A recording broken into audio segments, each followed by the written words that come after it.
You're unbelievable, Avery. Your selfishness has gone too far this time. Dean's voice crackled through the hospital phone, laced with fury. I winced, his words cutting deeper than the injuries that landed me here. Clutching the receiver tighter, I braced myself for another onslaught. My parents' anniversary party was important to me, but of course, you couldn't be bothered to show up. You don't care about my family or how this makes me look. Protestations burned my tongue, but I bit them back, fearing they would only stoke his rage. How could I explain the twisted road that led me here when the truth eluded even me? I should have known better than to expect anything from you, he spat. You're utterly useless. The line went dead, leaving me alone with the deafening silence and the memory of that fateful night, hazily flickering images of twisting metal, shattered glass, and blinding pain. A tentative knock announced the arrival of my mother, Marion. Concern etched her delicate features as she pulled up a chair. Avery, honey, are you okay? Who was that on the phone? Mustering a thin smile, I lied through gritted teeth. Just a wrong number, Mom. I'm fine. Her brow furrowed, but she didn't press further. Instead, she reached for my hand, offering the solace her presence always brought. In that tender touch, I found the fleeting courage to confide in her. Actually, that was Dean. My voice trembled as I spoke his name. He's furious I missed his family's event last night. That insensitive ass! She rarely cursed, but her outrage overrode propriety. You're lying here, hurt, and he has the gall to berate you? I shook my head, swallowing hard against the lump swelling in my throat. Please, Mom, don't make excuses for me. I messed up again. Marion's eyes flashed with an emotion I couldn't place, a strange fusion of pity and determination. You didn't mess up, Avery. That man and his demented family are the problem, not you. Her protective instincts reared up, propelling her from the chair as she paced the cramped room. This has gone on long enough. It's time you walk away from that narcissistic leech before he destroys what little self-worth you have left. Part of me longed to heed her advice, to gather what remained of my tattered dignity and escape the waking nightmare my life had become. But my heart recoiled at the thought, clinging to the flickers of love I still harbored for the man I had once adored. Dean's callous disregard shouldn't have surprised me, yet it felt like a fresh wound each time, one that wouldn't heal until I found the strength to face the truth. As I studied my mother's resolute expression, a fragile spark of determination took root. One way or another, I would get to the bottom of this, even if it meant walking through fire. The revelation ambushed me when I least expected it. Dean had left his phone in my hospital room after our explosive argument. At first, I dismissed the oversight. He'd grown so cavalier with disregarding my needs that basic consideration was a foreign concept. That's when I saw it. The damning message flickered across his locked screen, a digital smoking gun. Can't wait to see you again, babe. Missed your touch last night? My hands trembled as I unlocked his phone with shaky fingers, breath catching in my throat. There they were. Dozens of messages between Dean and some faceless temptress, lurid confessions, and explicit details that painted a stark portrait of betrayal. So this was the truth. The ugly reality behind the man I thought I knew. Tears stung my eyes as memories resurfaced, puzzle pieces finally clicking into place. The late nights at the office. The excuses about business trips, the dimming intimacy between us that I'd rationalized as merely the byproduct of a stressful career, how naive I'd been. When Dean returned to gather his things, I confronted him, phone in hand. Care to explain this? He blanched, Adam's apple bobbing as panic flitted across his features. Avery, sweetheart, it's not what you think. Don't insult me further with your lies, I snapped. I have proof you've been cheating, and judging by how graphic these messages are, it's been going on for quite some time. His surprise melted into that cold, heartless glare I'd seen flashes of before, but never fully recognized. Until now. Please, don't play the wounded doe, he scoffed. Our marriage has been over for years, and you're too self-absorbed to see it. I'm not going to apologize for finding happiness elsewhere. The blunt admission felt like a physical blow, knocking the wind from my lungs. Any glimmer of love I'd harbored withered under the cruel finality of his words. You bastard, I hissed through gritted teeth. Get out. Rather than remorse, his expression twisted into one of sadistic glee. Oh, I'm going, Avery. But don't think for 1 second this is over. With a parting glare, he snatched his phone and stormed out, leaving a wake of devastation I could scarcely grasp. How had the dream been reduced to this nightmare? As reality crystallized, fury replaced anguish. He was right about one thing. This wasn't over. Not by a long shot. I would have my day of reckoning. Once discharged, I resolved to gather intel on Dean's sordid affairs. My mother helped ferret out details, relentless in her quest to expose the full extent of his depravity. "That spineless snake doesn't deserve your tears," she growled after uncovering another piece of incriminating evidence. "What he's done is unforgivable." Her protective rage steeled my own determination. I would be a silent force of vengeance, dismantling Dean's deceit one treacherous layer at a time until I was the architect of his undoing. Let him have his tawdry affairs and worthless pleasures. Soon, I would take everything from him, his false legacy, his ill-gotten riches, and what shards of dignity he had left. The disillusionment was complete. Now, the real reckoning would begin. Recovery felt like a cruel joke after Dean's betrayal. Each night, I lay awake wrestling with the raw, gnawing ache in my chest, cursed not only by his deceit but the fool I'd been. Still, I soldiered on, pouring my energy into putting the pieces together and planning my counterattack. There would be no forgiveness, no feeble attempt to salvage the wreckage of our sham marriage. This time, Dean would face the consequences. "You can't be serious about going to that party," Mom protested when I told her my intentions. We were seated at her kitchen table, files and evidence surrounding us like dusty old tomes. "After everything that Snake has done?" I gave a resolute nod. "I have to go. Not just for appearances' sake, but to look that liar in the eyes and let him know I'm on to his games." She opened her mouth to argue further, then seemed to think better of it. With a resigned sigh, she reached across and squeezed my hand. "I don't like it, but I know better than to try and stop you when your mind's made up. Just promise me you'll be careful."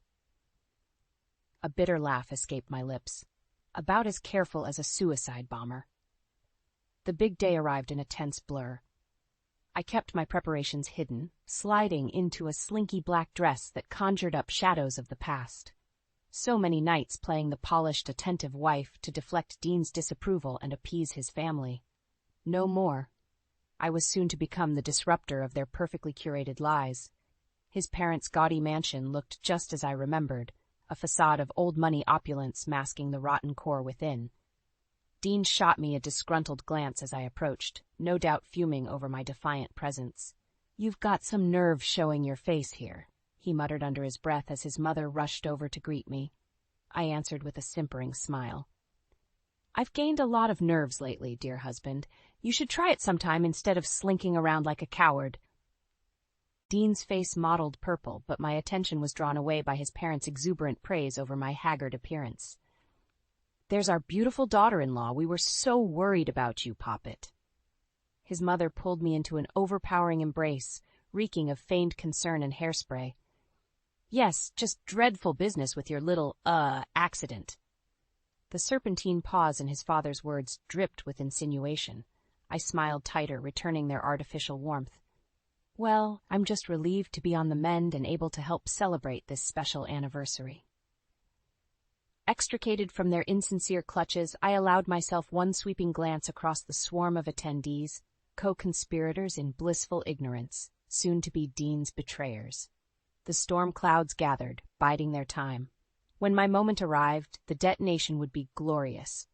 The party swirled around me in a blur of fake smiles and hollow small talk. I nursed a glass of Chardonnay, letting the bitter notes linger on my tongue as I watched Dean make his requisite rounds. With each plastic embrace and disingenuous laugh, my resolve solidified. This murky den of vipers would soon get the bloodletting they deserved. "There you are." Dean materialized at my side, sickly sweet solicitude plastered across his features. "I was worried you'd wandered off in a daze again." I fixed him with a level stare, unflinching. "And rob you of a chance to publicly humiliate me? I'd never deprive you of that pleasure, dear husband." His eyes narrowed at the undisguised venom in my tone. "What's gotten into you?" "Oh, I've just gained some perspective lately." I traced the rim of my glass in a pantomime of nonchalance. "For instance, I've realized you're nothing but a sniveling coward who lies and cheats to get what he wants." Dean's face drained of color as the barb struck home. Before he could muster a response, I pressed on, voice rising with each biting insult. "How many years did you string me along like a lovesick puppy?" I laughed, a hollow, mirthless sound. "I've got news for you. The puppy's been put to sleep."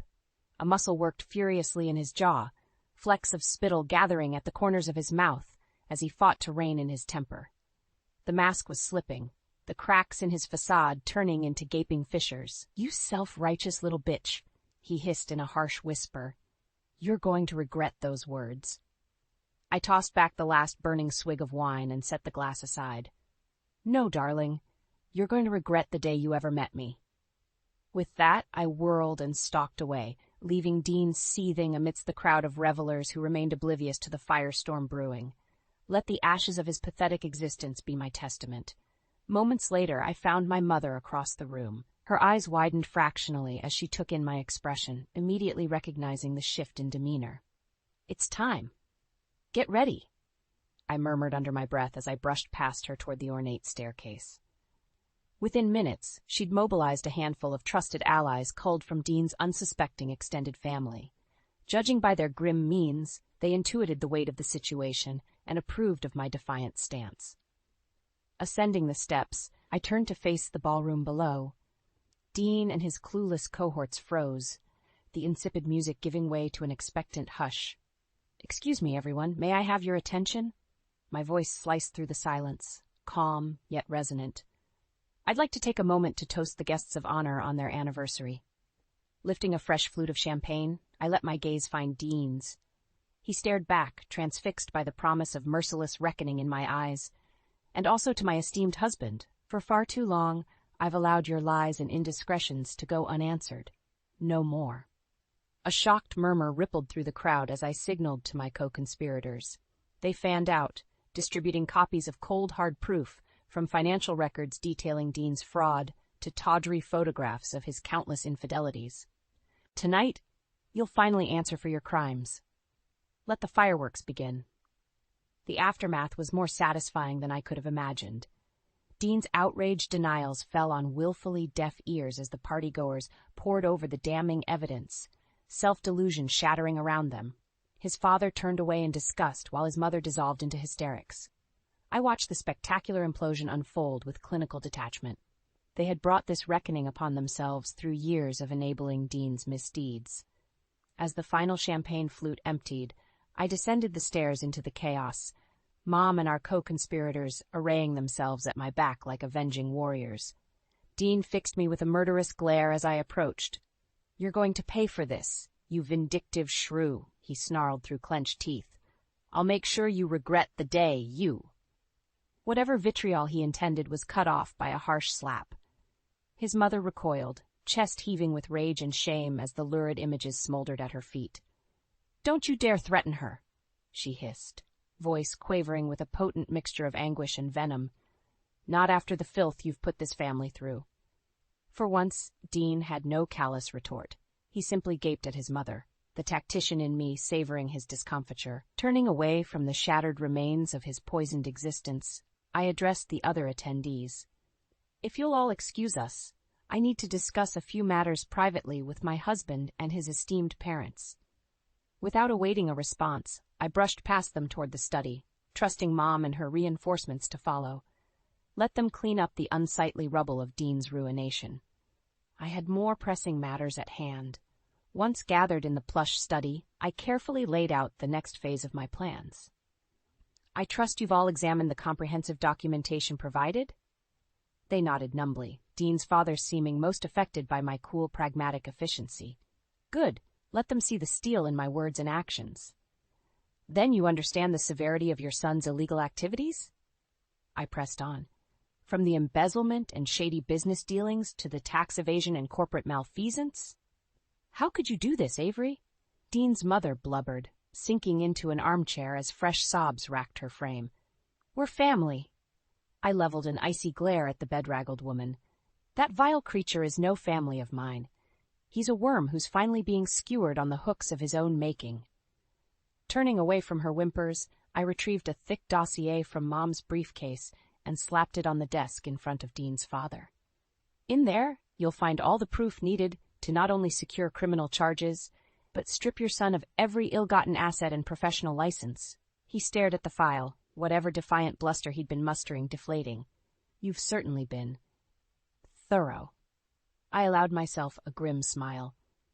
I am a woman who believes in complete and total justice, sir. Rest assured, Dean and all who enabled his transgressions will face the appropriate legal consequences. A contemptuous bark of laughter erupted from Dean. You arrogant little bye. His invective was cut off by a meaty thud as Mom's fist collided with his jaw. He crumpled to the floor, eyes glassy. Watch your mouth around my daughter. She straightened with a contemptuous sniff. I'll sleep like a baby after the legal system strips you of every penny. I cast one final disdainful look at the pathetic lump that was my husband. Let the courts determine his fate. My role is done here. With nothing left to delay my exit, I turned and walked out into my new life, free of the festering cancer that was Dean at last. With the evidence securely in the authorities' hands, the next few weeks unfolded like a grimly satisfying opera. I savored each agonizing area of Dean's downfall from the sidelines. The first bombshell landed when the district attorney's office secured an indictment against him on charges of fraud, embezzlement, and tax evasion. The look of slack-jawed disbelief on his face as the marshals arrived to arrest him that morning made the whole endeavor worthwhile. This is ludicrous, he'd blustered as they slapped on the cuffs, shooting me a venomous glare from across the lobby of his high-rise office. You're making a huge mistake. I simply raised a mocking hand and waved goodbye as they hauled him into the squad car, his designer suit rumpling like that of a common criminal. From there, the dominoes kept toppling in deliciously rapid succession. His business partners distancing themselves, corporate boards unceremoniously dismissing him, professional licenses revoked. The gleaming empire Dean had so meticulously assembled through deceit and manipulation lay in smoldering ruins. The unkindest cut, however, may have been the scorched earth legal tactics Mom and I employed to freeze and seize his assets.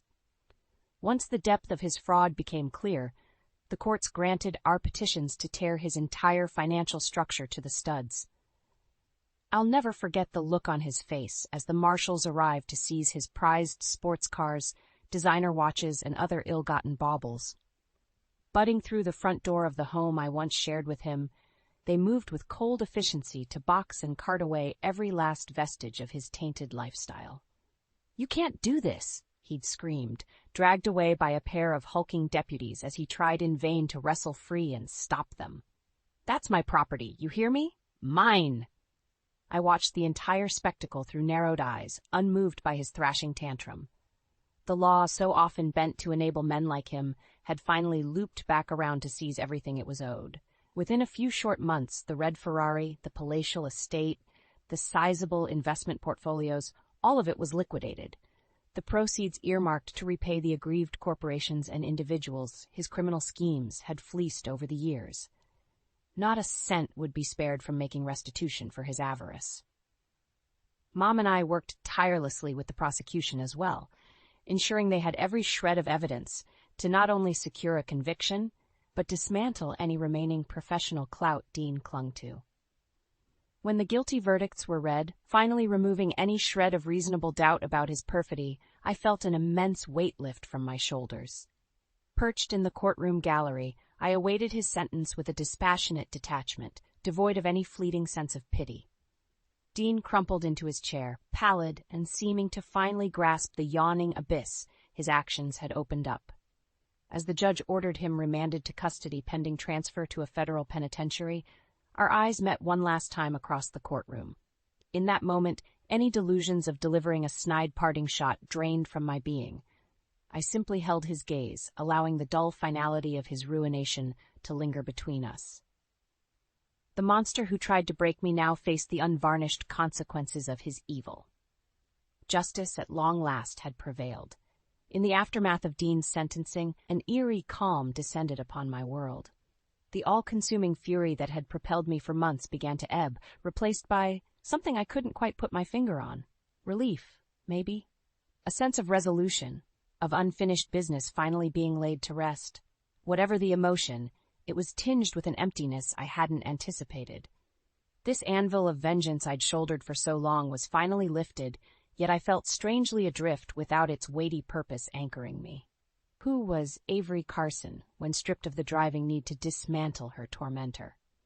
I soon discovered the answer as the pieces of my former life scattered like ashes in the wind. Dean's family wanted nothing to do with me, his criminal legacy a lingering stain of embarrassment. Not that I mourned the loss of their toxic influence. His professional associations and corporate allies took a dimmer view, however. With Dean now just another federal inmate, I found myself increasingly ostracized from the elite circles we'd once inhabited. Not that their approval mattered anymore. I viewed their shunning with a weary indifference, content to simply fade from their milieu and remake my existence elsewhere, somewhere absent the shadows of our shared history. That started with reclaiming my identity by legally restoring my maiden name of Adams. Davis had been the past, a noose I'd willingly slipped around my own neck in youthful naivete. This marked a rebirth, one I intended to savor without apology. Liquidating what remained of my assets after the divorce proceedings awarded me a sizable settlement, I bid farewell to the cavernous, empty home that had once rung with the hollow echoes of our fractured marriage. A fresh start in a new city awaited, free of any lingering guilt or regret. That didn't stop Dean from trying to burden me with both. A spiteful deluge of letters from the penitentiary soon arrived, each more pathetic and manipulative than the last. "How could you do this to me, Avery? To us, we were supposed to be partners. I hope you're happy, you vengeful harpy, tearing my life to shreds because of some bruised ego over a few indiscretions." This isn't over, not by a long shot. I barely flinched at his predictable rage and empty threats, consigning each poisoned message to the fireplace with a casual flick of my wrist. Those ties, gnarled and suffocating as they may have been, were severed for good. Mom checked in regularly, ensuring I hadn't lapsed into depression or self-doubt. Her unwavering support and keen understanding kept me anchored during those fleeting moments of second-guessing. "Forget that low-life slug," she'd counsel, squeezing my hand over coffee. "He and his rotten seed can rot in their prisons, both literal and metaphorical. You're finally free to become the woman you were always meant to be." Her words rang truer with each passing week. The fog of despair that had enshrouded me for so long gradually lifted, replaced by a vibrant determination to reclaim the sense of self Dean had tried to extinguish.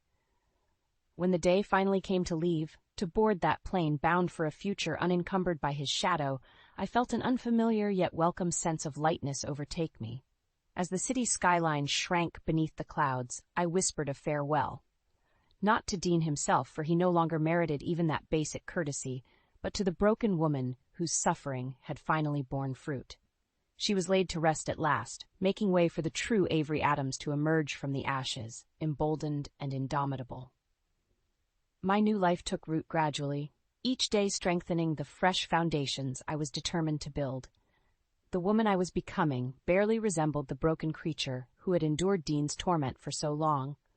With the legal proceedings and asset splitting finalized, I was able to acquire a cozy brownstone flat in a trendy part of the city. Tastefully decorating it from top to bottom purged any lingering aura of our tainted union. This sanctuary was mine alone, a clean slate, unblemished by past anguish. I even treated myself to a new career, departing from the corporate world Dean had so insidiously polluted. After completing my teaching credentials, I accepted a position instructing high school English literature. Silly as it sounds, I drew immense satisfaction from rekindling the passion for books and language that had been beaten down over years of his disdain and belittlement. Molding the minds of eager students reinvigorated my own love of learning. Miss Adams totally reinvented herself like a phoenix rising from the ashes. I overheard one of my pupils gushing to her friends one day, an odd analogy from a teenager, but one I privately embraced. Beyond the professional rebirth, I found solace in simple routines and guilty pleasures Dean had always denied me.